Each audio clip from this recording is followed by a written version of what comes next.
After hearing this explanation, One-Eyed frowned slightly and remarked that it sounded similar to the ability to coexist and resonate with that beetle-like creature. Tracy nodded seriously and emphasized that this discovery was clear proof of betrayal. Sam, along with certain merchants connected to him within headquarters, had secretly conspired with demonic forces. When someone asked about Sam's position, Tracy replied that he belonged to the headquarters combat division and possessed a strength level ranked at 9. One-Eyed concluded that once the evidence was delivered to headquarters, whoever had appointed Sam would certainly fall under immediate investigation. Tracy agreed and added that once Sam's body and the laboratory report were submitted through the headquarters command center and delivered to the Supreme Commander, the identity of the traitor would quickly be uncovered, and appropriate countermeasures could be prepared without delay. However, the man remained doubtful. He was certain the traitor would not be foolish enough to leave such obvious evidence behind.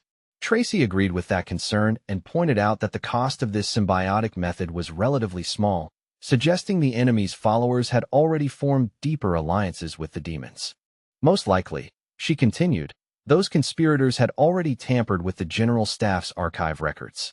As a result, they currently had no clear idea who the traitor was or how powerful he might be.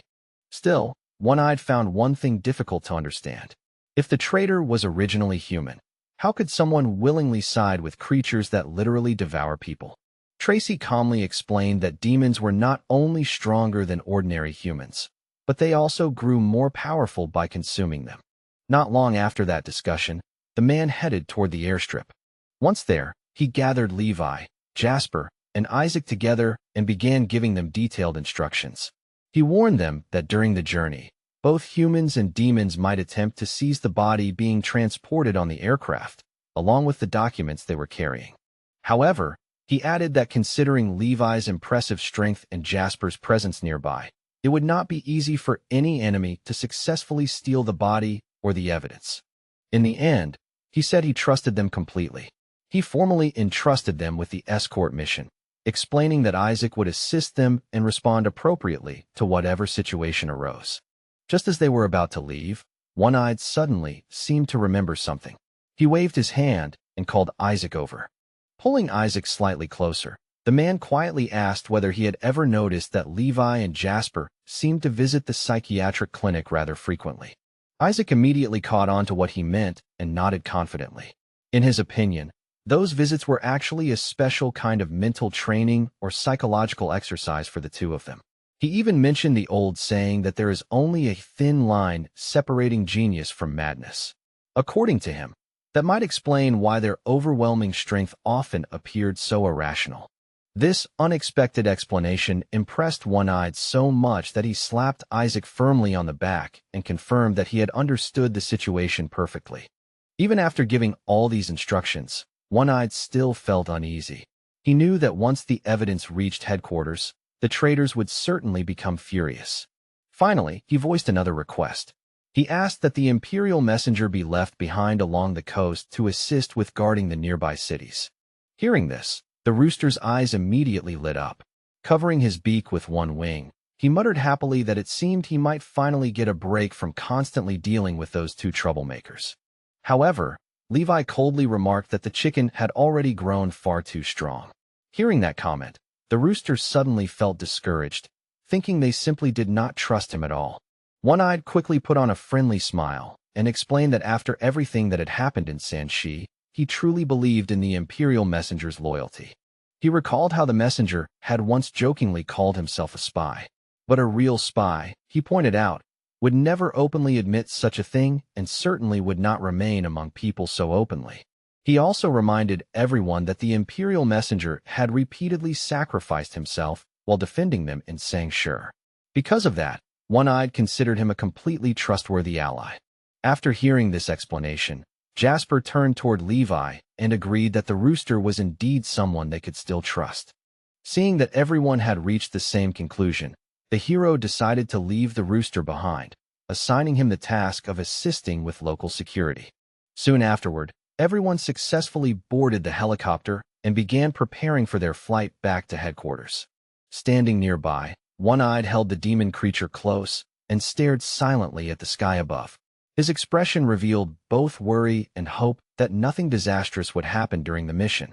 Deep down, he thought that if something really did go wrong, they might have to rely on the Imperial messenger's help to get through it.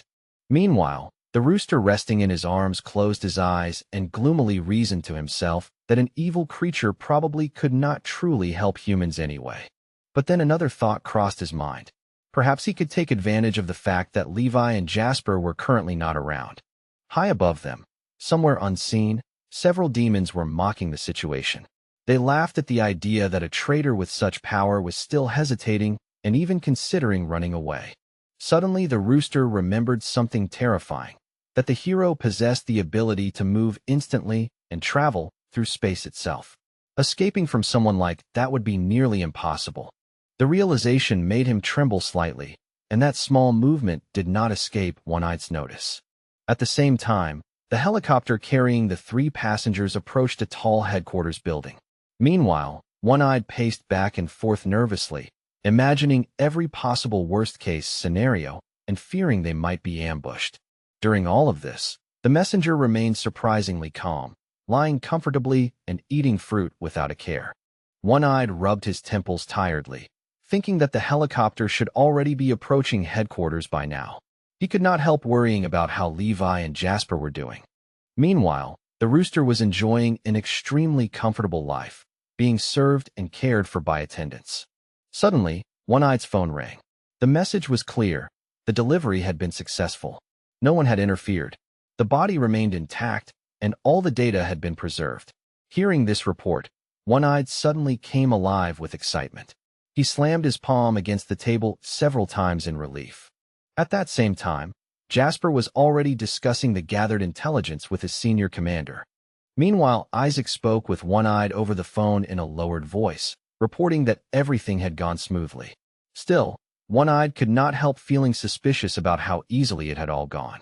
To him, it seemed far too strange that their enemies had simply done nothing. He could not shake the uneasy thought of whether the body and the crucial evidence had truly been delivered safely. Isaac confirmed calmly that everything had indeed happened exactly that way. He added that representatives of the Jin family had also been present beside the Supreme Commander during the entire process, personally witnessing the situation unfold. The news clearly caught One-Eye off guard. Although he heard Isaac's explanation, a strange sense of unease began growing inside him.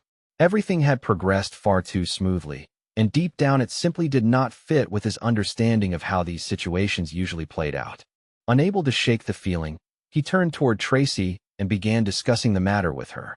He asked bluntly whether she truly believed the traitors within headquarters had simply surrendered without resistance. Tracy did not seem convinced either. She pointed out that right now they were all standing out in the open, exposed and visible. Meanwhile, the enemy remained hidden somewhere in the shadows and still had the support of powerful demons. One-Eye rested his chin on his hands, frowning deeply, and remarked that enemies with such opportunities might very well step forward into the open if it suited their plans.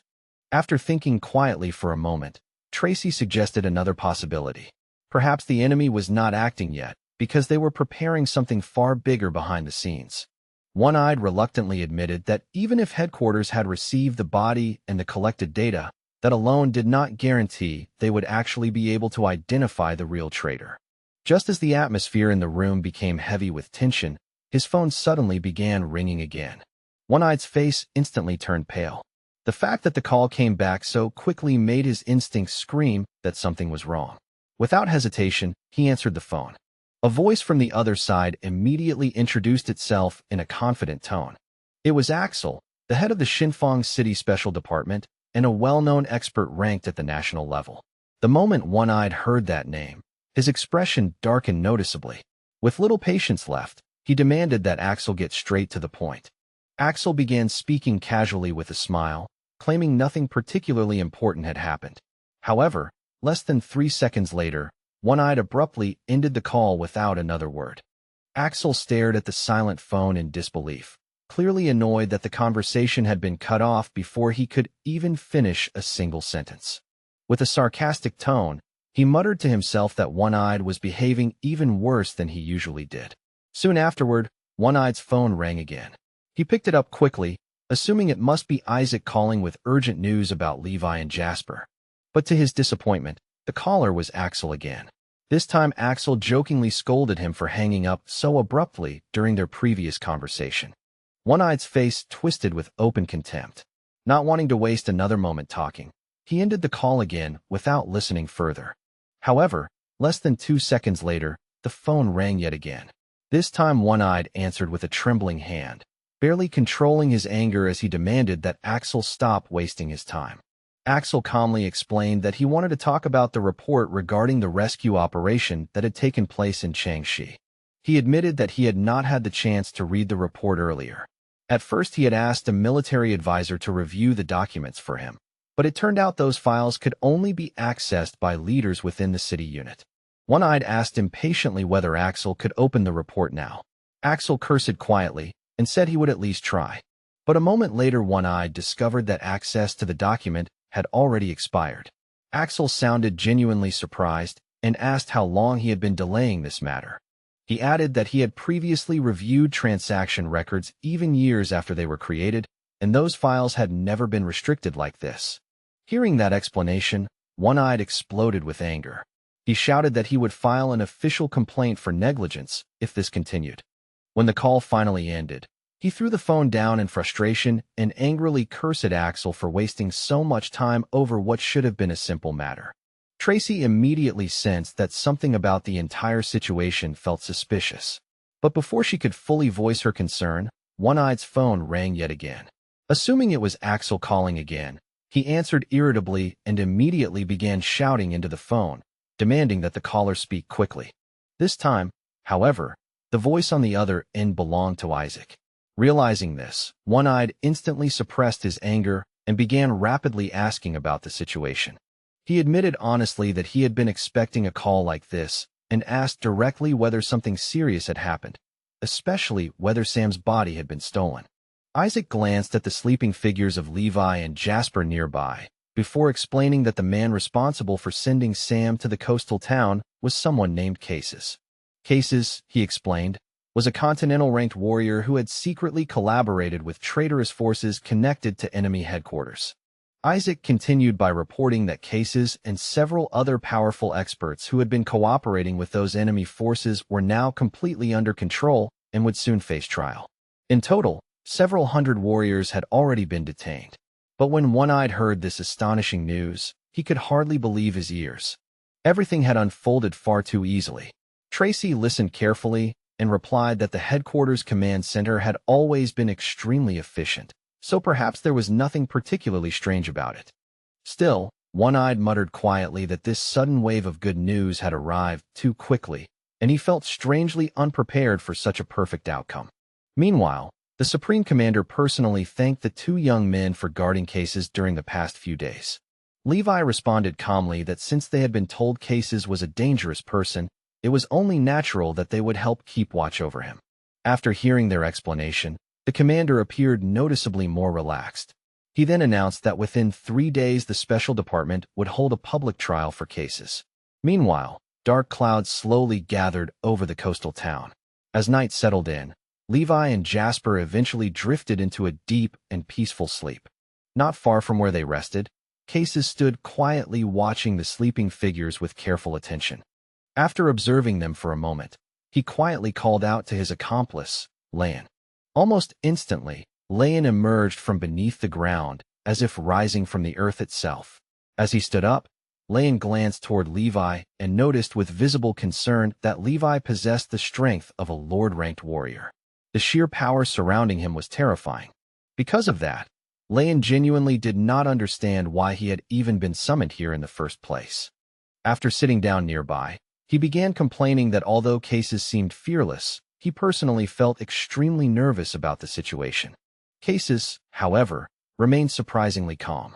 In his view, since Levi and Jasper were both asleep, they currently posed no threat at all. Lan listened quietly and even offered to go bring some food, but Cases simply shook his head and refused the offer. Lan then changed the topic and suggested that the upcoming public trial arranged by the special department might be the reason Cases seemed unable to sleep.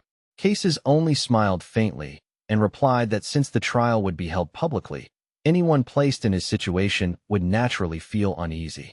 Hearing this, Layan made a miserable expression and confessed that he personally suffered from severe social anxiety. If he were forced into such a public trial, he joked that he might collapse on the spot.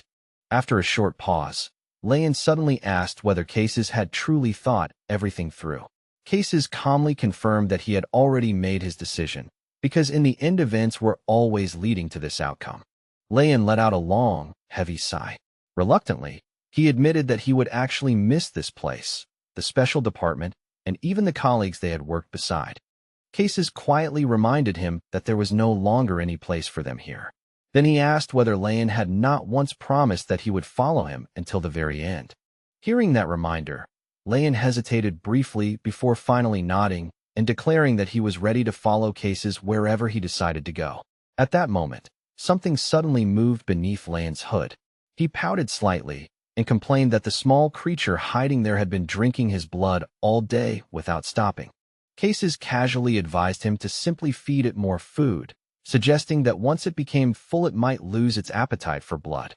Layan immediately became indignant, protesting that the creature was already parasitizing him and could eat as much as it wanted, yet somehow he never gained any weight. He even joked sarcastically that he clearly no longer needed to worry about dieting.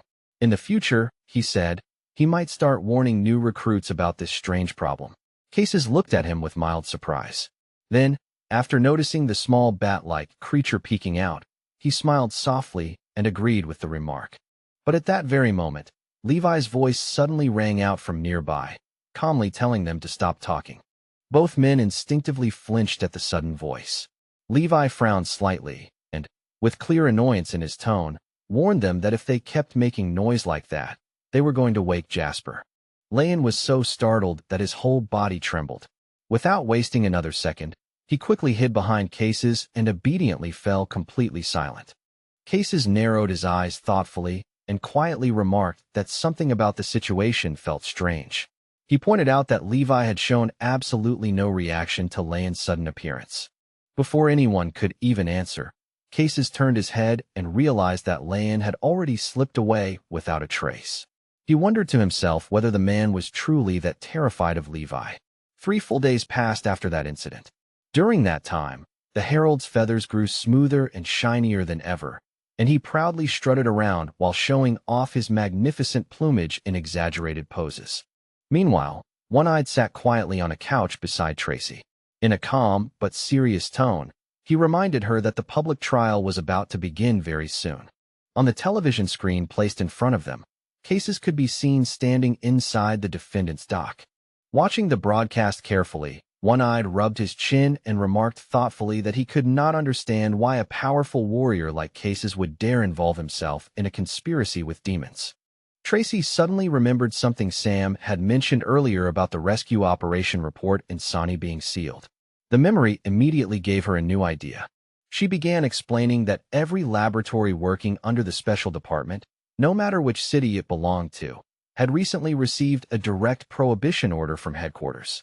All researchers connected to those laboratories had also been banned from participating in the department's forums, leaving absolutely no clues that investigators could follow.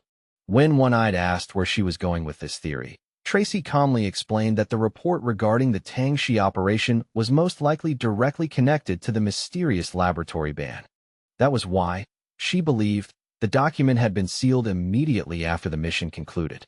Now neither the department archives nor the internal forums had access to it anymore. One-Eyed nodded slowly and added that he had personally read the report before it was sealed. Even now he could still recall most of its contents, but at the time nothing in it had seemed suspicious. Just then, an official voice echoed from the television speakers, formally announcing that the public trial was beginning. The broadcast declared that the trial of Cases, accused of treason and threatening the stability of human society, was now officially underway. The announcer also stated that Cases was a continental-ranked warrior who once served within the headquarters task force of the special department. Listening to the accusations, Cases merely lowered his head slightly and stared forward with a calm expression, showing not the slightest trace of fear. Soon afterward, he was asked directly whether he had secretly contacted demons and provided them with intelligence about human forces. Without showing the smallest hint of agitation, the man calmly confirmed that he had indeed been in contact with demons. Hearing such a straightforward confession, Vivin looked at him in shock. The investigator continued questioning him, pressing for details about when those contacts with the demons had first begun. Throughout it all, Cases remained composed. He explained that 10 years earlier he had used the hidden movement ability of a four-eyed raven to secretly transmit patterns on a paper. Meanwhile, One-Eyed and Tracy continued watching the entire proceeding carefully from their seats. Even the demon cockroach observing the broadcast watched the process closely, angrily folding its arms across its chest. The female investigator then asked another question, requesting to know why he had previously contacted a city-ranked demon. Cases let out a quiet chuckle and answered indifferently that headquarters had long known the goal was to assist demons in attacking Yanhai City. On the other side of the broadcast, Mateo slammed his fist against the table when he heard this shameless confession, angrily calling Cases a complete scoundrel. The investigator reminded Cases that if demons attacked the city, countless innocent people would lose their lives. Cases only chuckled again and calmly confirmed that was true. After that response, the commander moved on to the next question. He asked whether Cases had been the one who ordered Sam to transfer the city leader from Yanhai in order to make the demon invasion easier. Cases gave a short and simple reply. He confirmed that accusation as well. After hearing this final admission, the Supreme Commander struck the gavel and declared the verdict. Cases, a continental-ranked warrior, was officially found guilty of treason and of undermining the stability of human society. Watching the screen, Axel frowned deeply and remarked with clear disdain that someone like Cases could hardly even be called human anymore. Nearby, the head of the Hang City Special Forces calmly sipped his coffee and commented indifferently that the death penalty was more than a fair punishment. Throughout the entire process, Levi and Jasper remained under enormous psychological pressure from everything happening around them. Jasper slowly lifted his head, his thoughts tangled, and his expression heavy with frustration. At that moment, the elderly head of the Jean family cleared his throat and stated that he wished to ask Cases one final question. He asked why Cases had chosen to betray humanity and collaborate with demons despite being a powerful continental-ranked warrior. Until that moment, Cases had remained completely indifferent, but now he suddenly came alive, smiling with clear satisfaction as he remarked that someone had finally asked the question he had been waiting for. He glanced toward the Supreme Court emblem before asking in return whether anyone present knew about the laboratory ban. The Supreme Commander instantly erupted in anger when he heard that question. At the same time, Tracy and One-Eyed both jumped to their feet, their expressions turning extremely serious. Realizing the situation was becoming dangerous, the commander quickly stood up and ordered that the live broadcast be shut down immediately. But Cases only smiled triumphantly, clearly realizing that he had already achieved exactly what he wanted. The investigators suddenly began to panic. Their faces turned pale as they reported that the broadcast could not be stopped because the system had already been hacked. With no other option left, the commander tried to regain control and ordered that Cases be taken away immediately. However, Cases calmly reminded everyone with a smile that earlier he could have easily freed his hands using his special ability. The surveillance team confirmed that this ability had indeed been activated earlier and that it had even been recorded.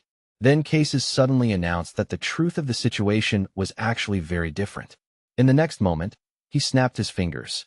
Immediately afterward, the bodies of Levi and Jasper blurred strangely, as if they had suddenly been transported somewhere else. The same strange effect did not only affect them. Vivin and the others sitting nearby also vanished in the same way, while a low humming sound echoed through the space. One-Eyed jumped to his feet in disbelief and shouted that Cases was somehow still able to use his abilities. Mateo instantly grabbed his bow and arrows, grinding his teeth as he rushed toward the exit, determined to reach the scene immediately. One-Eyed also attempted to run after him, but Tracy quickly grabbed his clothes and stopped him, explaining that there was no need for panic. She explained that Cases' special ability, mirror world recording, could trap people in an illusion for up to 10 minutes. Cases behaved as if nothing unusual had happened at all. Calmly, he stated that he was ready to answer the final question that had been asked earlier. With a confident wave of his hand, ignoring everyone around him, he repeated the question to himself, why he had done it. Cases then explained that his betrayal was directly connected to the laboratory ban, a secret that had hidden the truth from every warrior within the department. He gave a faint, almost secretive smile and lowered his voice to a whisper, as if sharing something forbidden. Slowly, he explained that the real meaning behind this prohibition was simple yet terrifying. Humanity must never learn the truth that had been carefully hidden from them all this time. He continued calmly, almost too calmly, saying that people were never meant to discover one crucial fact, that demons actually do not devour humans who possess natural bodies. That truth, he implied, had been deliberately buried. Tracy froze in shock, her eyes widening as the words sank in. The revelation clearly unsettled her, and within seconds the quiet room erupted into chaos. Voices rose all around her as the crowd burst into angry, confused shouts. No one could process what they had just heard. The idea sounded ridiculous to them. Demons not eating humans? That completely contradicted everything people had believed for years. The short-haired girl quickly raised her voice, insisting that she had personally witnessed something horrifying. With trembling certainty, she declared that her own commander, a powerful warrior with an innate body, had been killed before her eyes. A terrible memory suddenly resurfaced in her mind. She remembered the freezing wind on a snow-covered mountain and the terrifying moment when a giant monkey-like monster lifted the strong fighter into the air and drove its massive palm straight through his chest. The girl could do nothing but scream in sheer terror.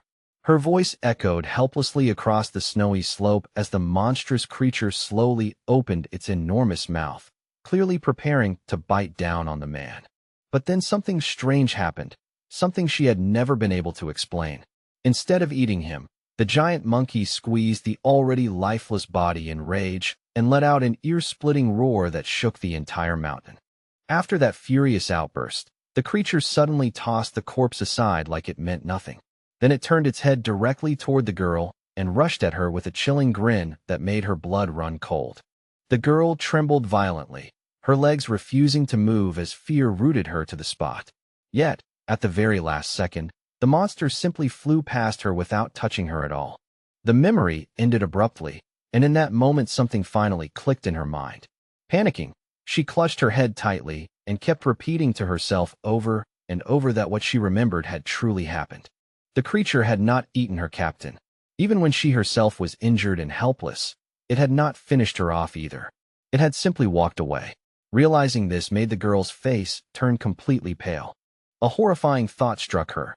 If she and her captain had never attacked that demon first, maybe none of this would have happened.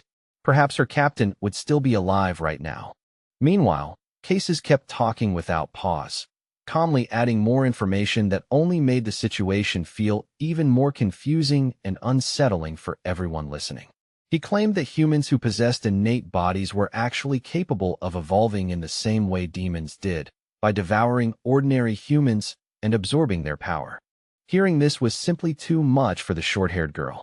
Her legs gave out beneath her, and she collapsed helplessly to the floor, unable to accept the terrifying possibility that everything she believed might be wrong. As she looked around in confusion, the expressions on the surrounding faces slowly began to change. Their eyes turned cold and predatory, and the girl suddenly realized with horror that many of them were demons as well. Clearly enjoying the shocks spreading through the crowd, Cases continued speaking with a relaxed tone. He explained that warriors who possessed certain special types of innate bodies were not considered prey by demons. According to him, the special department had already discovered this fact through countless laboratory experiments long ago.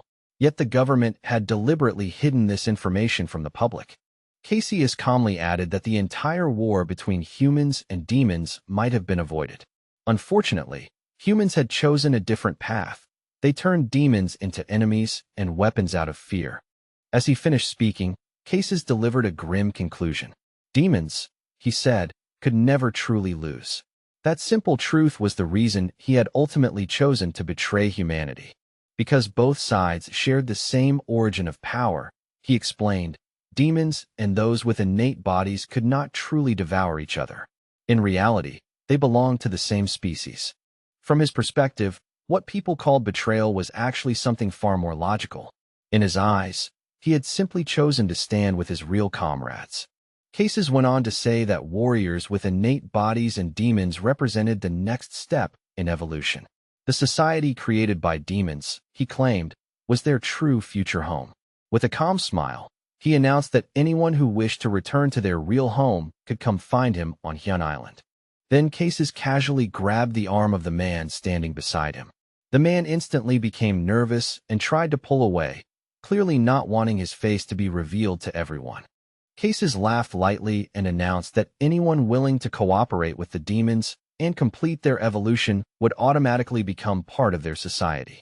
With a playful grin, he even joked that in that new life people could eat as much as they wanted without ever gaining weight and would always maintain a perfect figure. Tracy could only stand there in stunned silence, completely unable to find the words to respond to such an unbelievable speech. At that exact moment, Mateo suddenly raised his bow, drew the string tight, and released an arrow charged with crackling electricity. Grinding his teeth in fury, he attacked without hesitation. The arrow shot through the air like a blazing meteor, heading straight toward Cases's back. But the warrior sensed the attack instantly. He turned around smoothly and simply smiled, looking completely confident and unfazed. In that split second, Leon leaped forward without thinking and shielded him with his own body, blocking the incoming attack. Seeing this betrayal unfold before his eyes, Mateo roared with anger. As he reached for another arrow, he cursed his former comrade, never imagining things would fall this far. Jeremy stood there in disbelief. He could not understand how Lion had somehow managed to escape from the cage. Immediately, he ordered his subordinates to inspect the remaining prisoners. However, Cases casually stopped them, saying there was no need to bother. He explained that one of the prisoners had already formed a contract with the mysterious four-eyed raven. Jeremy frowned and asked another question. How was Cases still able to use his powers while wearing suppressor iron shackles? Cases stretched lazily as if he were bored. But when he slowly opened his eyes again, the relaxed expression vanished from his face entirely. He invited Jeremy to figure out the answer himself. According to Jeremy's calculations, Cases should only have about 5 minutes left, since the ability could restrain someone for a maximum of 10 minutes. Jeremy also knew an important rule. The same target could not be bound again for at least 24 hours once the ability ended. So the only option was to wait until Levi managed to escape. Yet just then, Cases casually snapped his fingers and smiled, and the body of the bespectacled man suddenly began to twist unnaturally. Mateo stared in disbelief at the disturbing transformation. He shouted something angrily and quickly drew his bow again while muttering curses under his breath. At that moment, Cases calmly remarked that Mateo, as a warrior with an innate body, had sacrificed and endured countless hardships to protect ordinary people. He then hinted coldly that those very people might one day be saved by Mateo's efforts, yet in the end they would probably forget the person who had protected them. Mateo exploded with rage at those words. He shouted that Cases was nothing but a servant and that he himself was not a demon who would betray humanity and start devouring people. Watching Mateo aim his bow directly at him, Cases responded with complete indifference. Many people, he said calmly, had once claimed they would never become traitors either. But as time passes, he added quietly, yesterday's friends can easily turn into today's enemies. The trembling girl continued staring at the screen without blinking, while Mateo's voice grew louder and more furious with every passing second. Without hesitation, Mateo fired again. 3 arrows crackling with electricity shot from the bow in rapid succession. Yet Cases didn't even move. A shimmering shield suddenly formed in the air before him as he calmly activated the mirror world ability. Smiling slightly, he watched as the arrows were sucked into the mirror's surface. Then he casually initiated the reverse rotation of the spell. Mateo looked confused for a moment, but then horror struck him as he realized another mirror had appeared behind him, and the same 3 lightning arrows burst out of it. Reacting instantly, he spun around and performed a sharp backward somersault, narrowly managing to dodge the deadly attack. Cases noticed this and gave a faint smile. Since the 10-minute limit was still far away, he had no intention of releasing the girl early. Then he snapped his fingers again, this time with a mysterious and slightly suspicious smile, as though he had just thought of another plan. Mateo's body suddenly began to blur strangely. Cases announced casually that he could allow Mateo to see her. Mateo panicked and struggled desperately to resist. But little by little his figure faded away, while Cases waved cheerfully, as if he were doing him a favor. At that moment, Jeremy clasped his hands together. Along with his subordinates, he activated the powerful 10,000 Spirits Castle technique. Scarlet chains burst out from their bodies and shot toward Cases from every direction. Jeremy shouted loudly that the enemy must not escape this place under any circumstances. Cases calmly raised his index finger to his lips, signaling them to be quiet. With a relaxed smile, he reminded them that since ancient times, he had always been the one locking others up, not the other way around. In the very next moment, Jeremy and the others began to blur strangely, their outlines distorting as if reality itself were melting around them. One by one, they started fading just like the people who had earlier been pulled into the mysterious mirror world. Only seconds later, the hall that had been crowded and full of tension fell completely silent. What had been a room filled with people moments ago now stood eerily empty. Cases casually placed his hand on Layan's shoulder, as though everything had gone exactly according to plan. In a relaxed tone, he suggested that it was time for them to leave. Right beneath their feet, a dark abyss suddenly opened like a living shadow. Without hesitation, the two of them calmly stepped forward and disappeared together into the swirling darkness. Just before vanishing completely, Cases turned toward the broadcast screen and left one final message. With a confident smile, he reminded everyone watching that new comrades would always be welcomed on Hyun Island. But he barely had time to savor the dramatic moment. Out of nowhere, a powerful fist slammed straight into his face with brutal force. Viewers watching the broadcast froze in absolute confusion, unable to believe what they were seeing. On the other side of the screen, the girl watching the scene wore an awkward, stunned expression. Cases was violently hurled backward by the impact and crashed hard into the wall. A painful cry escaped his mouth as blood spilled from his lips. Leon stood completely frozen, staring at the shocking scene unfolding before him. His body trembled as his gaze shifted nervously between Cases and Levi. Levi stood firmly in place, his fist still raised after the strike. His shoulders were squared, his posture steady and confident, radiating overwhelming strength. At that moment, the warrior finally understood the truth. Standing before him was someone who had reached the terrifying rank of a lord, and now it was clear why people feared him so deeply. Layan did not dare utter a single word. A frightening thought crossed his mind, that Levi might have recognized him, and that possibility alone filled him with dread. Following Cases's earlier speech, warriors across the country had already begun heated discussions. Many were stunned to learn that a new ruler had appeared, especially one who possessed an innate body. People quickly realized something important. This hero was not part of demon society, nor had he chosen to stand alongside demons. The girl watching the broadcast quietly thought to herself that even after learning the terrifying truth, Levi had still chosen to stand with humanity and trust them. Then she wondered whether she herself would have the strength to make such a choice. As that thought crossed her mind, tears slowly rolled down her cheeks. Meanwhile, Lion rushed forward toward his fallen comrade. In a panic, he tried to lift Cases up and quickly checked whether he was still alive. However, Cases had no time to respond or explain anything in that moment. He could only feel the intense pain spreading through his body. From the sensation alone, he guessed that several internal organs had been badly damaged, though he likely wouldn't die from it. Layan glanced nervously toward Levi, confused about something. He could not understand why the mirror world had suddenly disappeared. But Levi immediately demanded an answer in a sharp voice. He reminded them that Jasper had vanished, and despite checking multiple spaces, he still could not locate his partner anywhere. At first, Cases looked surprised when he heard Levi mention searching through several different spaces.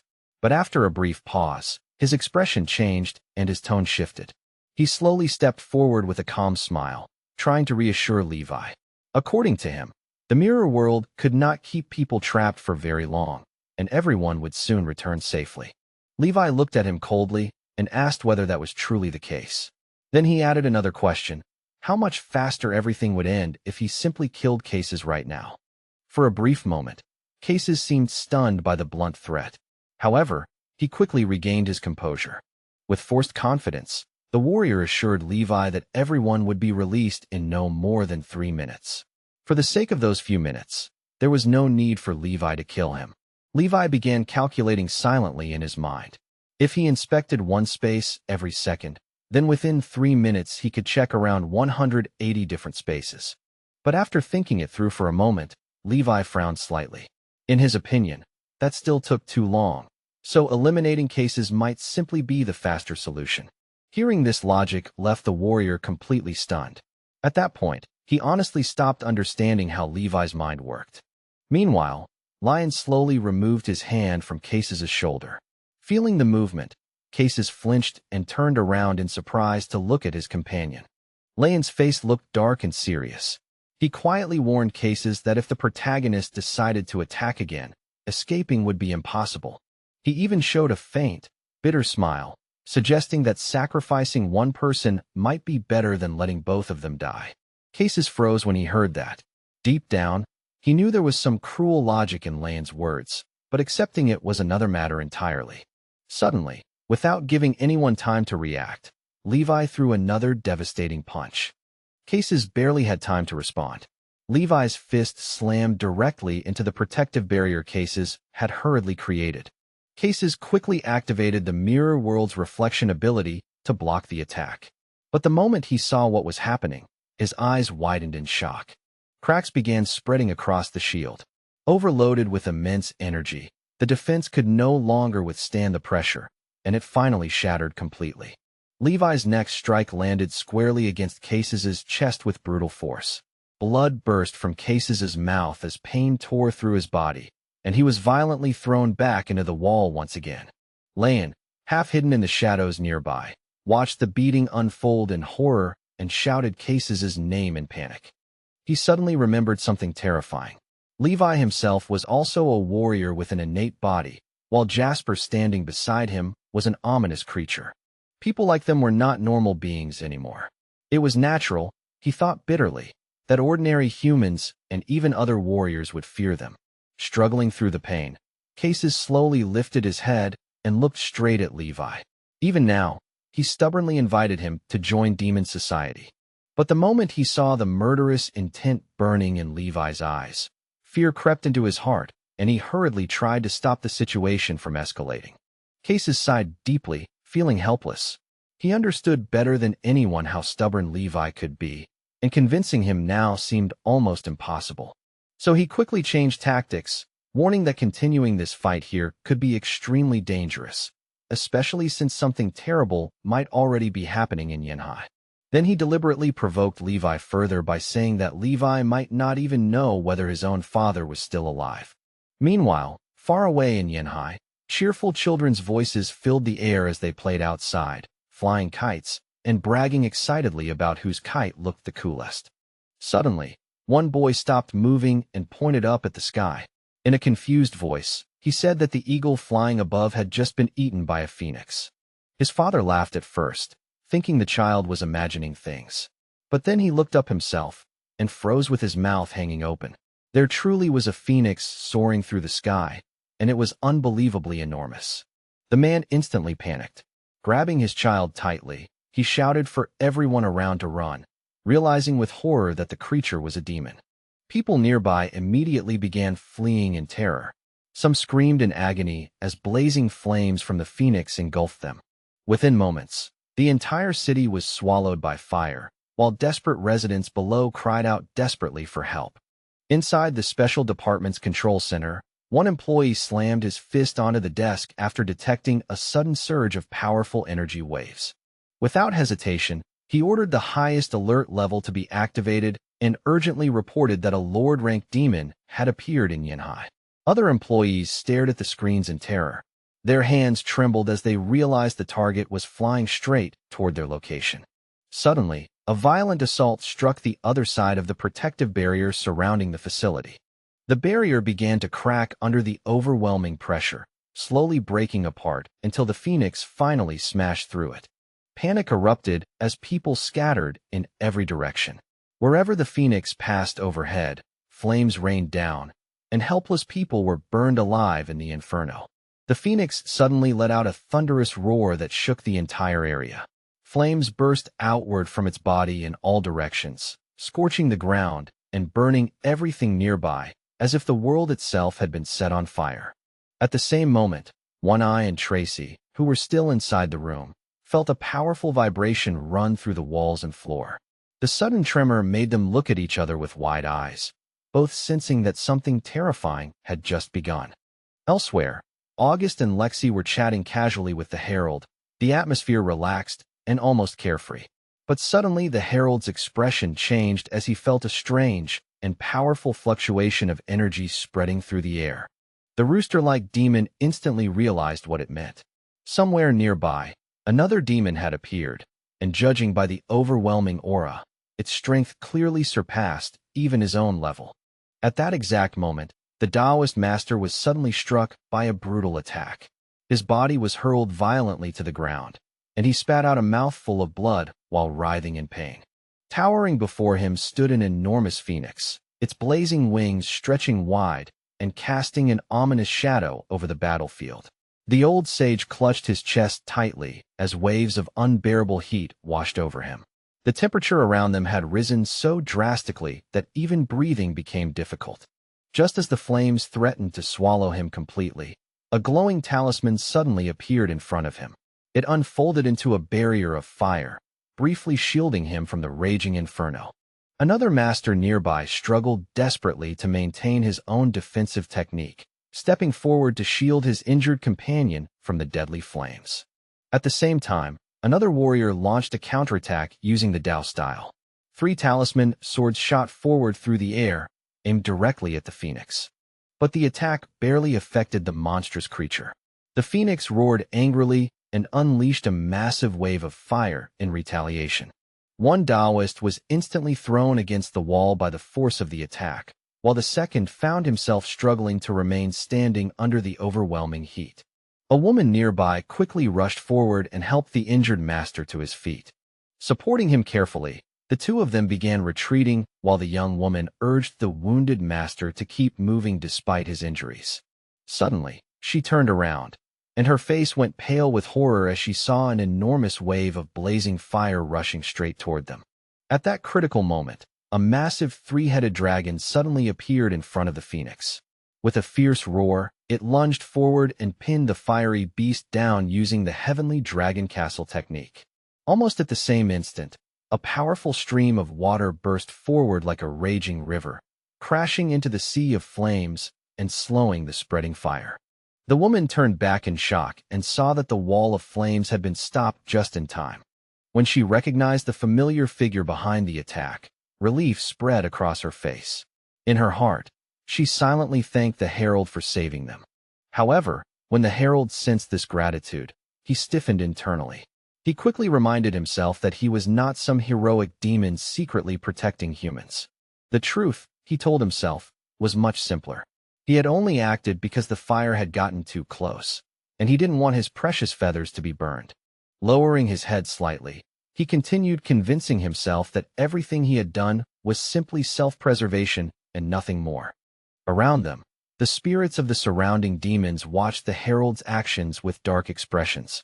Their anger was so intense that for a moment none of them could even speak. Meanwhile, One Eye continued battling fiercely against the terrifying phoenix, refusing to retreat despite the overwhelming pressure. Suddenly, One Eye appeared close to the phoenix in a flash and immediately struck using the powerful Buddhist dragon-slaying palm technique. The phoenix quickly noticed the incoming attack and opened its massive beak, gathering fire in its throat as it prepared to unleash another devastating blast. But the experienced fighter seized that brief moment of distraction. He struck again with perfect timing, temporarily halting the phoenix's advance. Even so, the blazing fire eventually broke through his technique. One Eye frowned deeply as he struggled to block the flames and dodge the raging inferno. He quickly realized something alarming. These were no ordinary flames. They were powerful enough to burn through even his Buddhist techniques. A chilling thought flashed through his mind. The creature standing before them was truly a terrifying demon of the Lord rank. The members of the Divine Spirit team immediately rushed to his side to support him. Their leader, Chung, quickly reported that on the way there they had already seen many areas completely burned down. Hundreds of civilians had died, and the fire simply refused to go out. The entire city had turned into a blazing inferno. Thick black smoke filled the sky, charred bodies lay scattered across the streets, and countless buildings had been reduced to ashes. Despite the destruction and fear surrounding them, some people still refused to give up and continued trying to resist the disaster. A black-haired girl supported an elderly man as they hurried away. She anxiously asked why the Fire Lord's talismans were no longer being used to stop the flames. Meanwhile, the massive three-headed dragon continued its life-and-death battle against the blazing phoenix in the sky. Watching the fierce clash, One Eye and the others felt nothing but fear growing inside them as the situation became more desperate. Suddenly, the phoenix stopped attacking and stared directly at them before letting out a piercing, ear-splitting cry. At that moment, One Eye felt a deep wave of anxiety and shouted that his heart dragon could no longer withstand the pressure. The team immediately scattered in different directions. One Eye cursed angrily as he realized that the flames were not only stronger, but also nearly impossible to extinguish. The phoenix then struck the dragon with a brutal attack, causing the creature to scream in agony. A bright light suddenly began glowing from the dragon's heart. Seeing this, One Eye suspected that the strange white glow might be the source of the demon's power. But even after realizing this, he hesitated. Getting close enough to the phoenix's body to strike that weak point seemed almost impossible. Gritting his teeth firmly, he finally made up his mind. One Eye slammed his palm down onto the ground and activated the power of the 5 elements. The team instantly moved to support him. August activated the water formation, while others stepped forward to represent earth, fire, and wood. All of them pressed their palms to the ground at the same time. A massive 5 elements formation spread outward and began closing in around the phoenix. The earth trembled violently. Huge rocks rose from the ground, forming a gigantic stone mass beside the phoenix, filled with the combined power of the 5 elements. Outside the formation, a woman helped the injured master stand and slowly retreated with him to a safer distance while watching the battle with concern.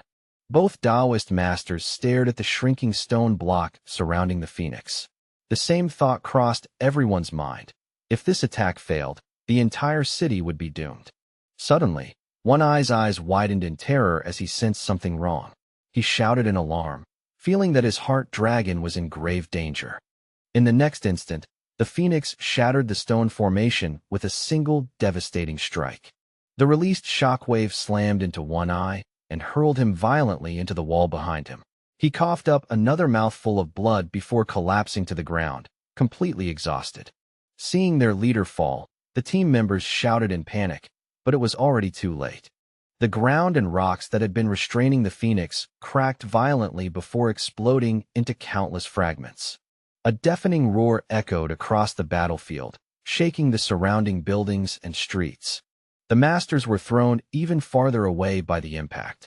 Morgan and Lexi were also unable to stay on their feet and slammed hard into the walls. Watching from the side, the herald carefully observed the chaos and noticed that Lexi appeared to be seriously injured. At that moment, the phoenix suddenly grabbed One Eye's heart dragon in its claws. Then, as it shifted into a human-like form, the phoenix slowly lifted the dragon's head, preparing for what came next. With a cruel, mocking smile spreading across his face, the phoenix casually bit off a piece of the dragon he held. The gesture was deliberate and taunting, as if he were savoring not only the taste, but also the despair of those watching. The one-eyed man suddenly clutched his chest as a wave of unbearable pain surged through his body. It felt as if something deep within him had been violently torn away. His entire body trembled uncontrollably, and his strength gave out beneath him. He collapsed to his knees just as the heart dragon finally faded away into nothingness.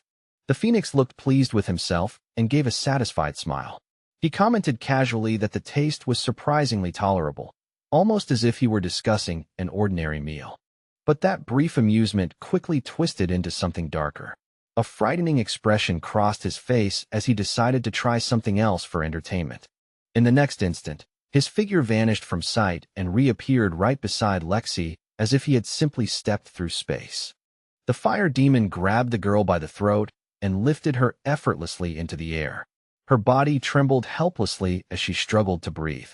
All of her comrades shouted at once, their voices filled with panic and helpless rage, but none of them could reach her in time to stop what was happening. Just as the phoenix prepared to devour Lexi, a figure suddenly appeared between them. It was the herald. Using a sudden spatial displacement technique, he snatched the girl away from the phoenix's grasp in a single swift movement. Holding the trembling Lexi in his arms, the herald himself began to shake. He quickly tried to explain to the stunned phoenix that he had no intention of protecting humans. Yet his face had already turned pale, and the words coming from his mouth sounded forced, as if even he no longer believed them. Before he could say anything more, he suddenly coughed violently and spat out a large mouthful of blood. The phoenix had already appeared behind him without warning.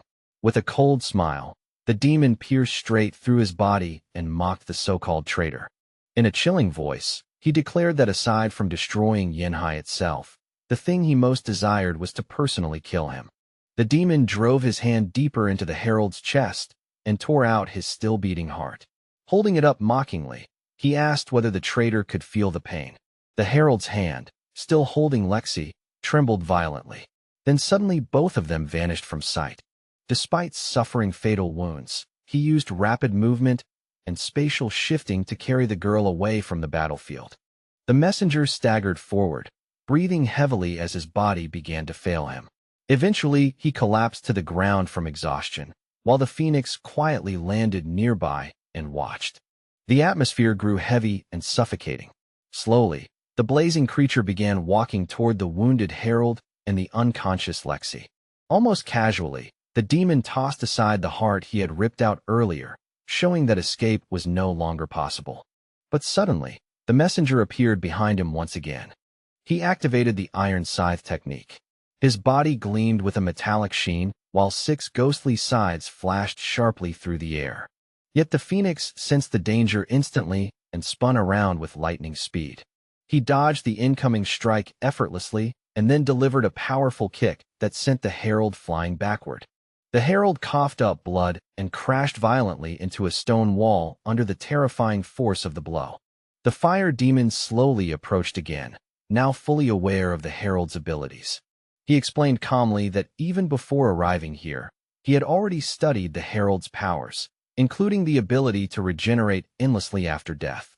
Hearing this, the herald's face turned pale, realizing that his most important secret had already been exposed. The demon grabbed him by the throat and squeezed tighter and tighter while coldly explaining that such power might seem invincible to others, but before him, it meant nothing. Leaning closer, he gave a twisted smile and told the messenger that he had simply been unlucky to encounter him. In the next moment, he unleashed a deadly technique, and the herald's head ended up severed and resting in his hand. The fiery creature lazily rotated his wrist, casually shaking the severed head, while sitting down as if he were enjoying the moment. But he showed no hurry to finish things quickly.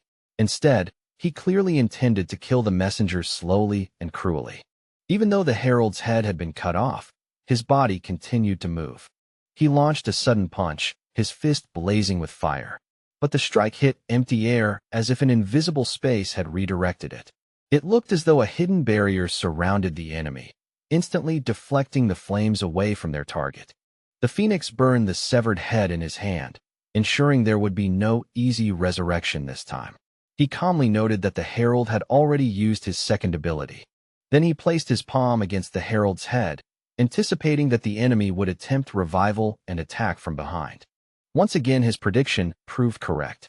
The messenger used another head to revive himself and immediately tried to strike. The herald trembled with fear as the phoenix's veins bulged with power. The demon reminded the rooster that he was only of continental rank. Blood sprayed outward again and splattered directly across the phoenix's face. The demon calmly wiped the blood from his face with a finger and slowly licked it off. With clear enjoyment in his voice, he stated that any resistance in front of him was pointless. the weak would always remain weak. But suddenly the herald unleashed a new chain of techniques, and streams of dark energy wrapped tightly around the raven-like demon. The abilities Poison Spit and King Cobra Venom followed one after another in rapid succession.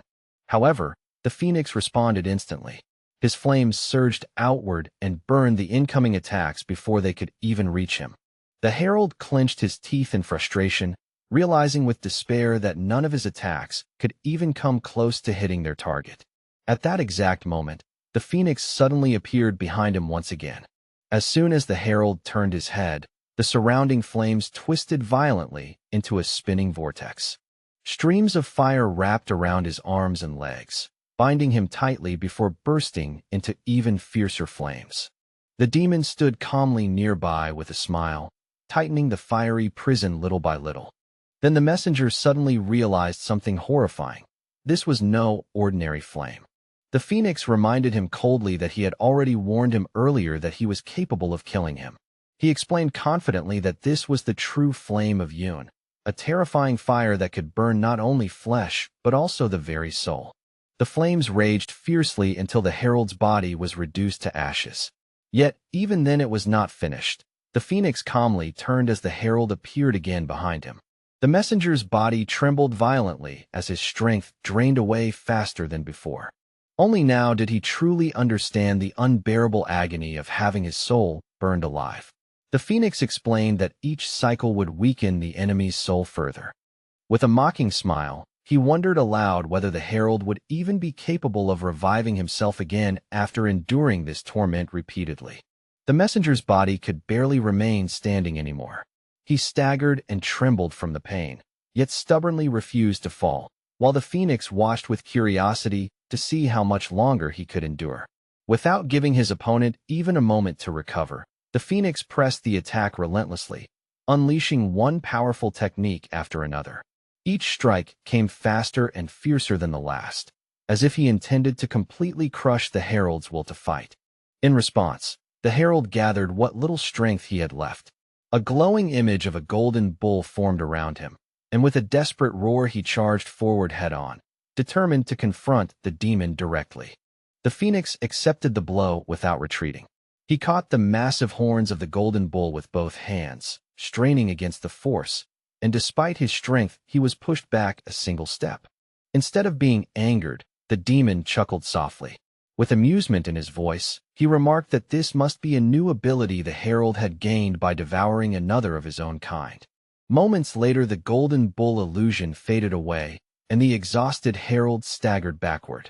Breathing heavily and barely able to remain standing, he finally admitted that he had never thought of himself as a traitor.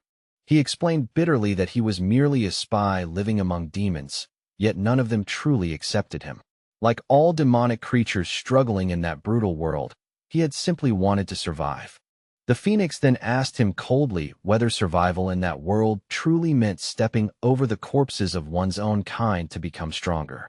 The herald immediately objected, saying he had never wanted to kill his kin, but under those conditions other demons would have destroyed him first without hesitation. The phoenix nodded slightly, acknowledging the truth in those words. But he reminded him that the demon world had always been nothing more than an arena where the strong devoured the weak. Then he asked a question that caught the herald completely off guard. Why did he keep referring to demons as his brethren? The phoenix calmly explained that only the weak submit to the strong and comfort themselves by calling each other family, while true strength stands alone and rules above all.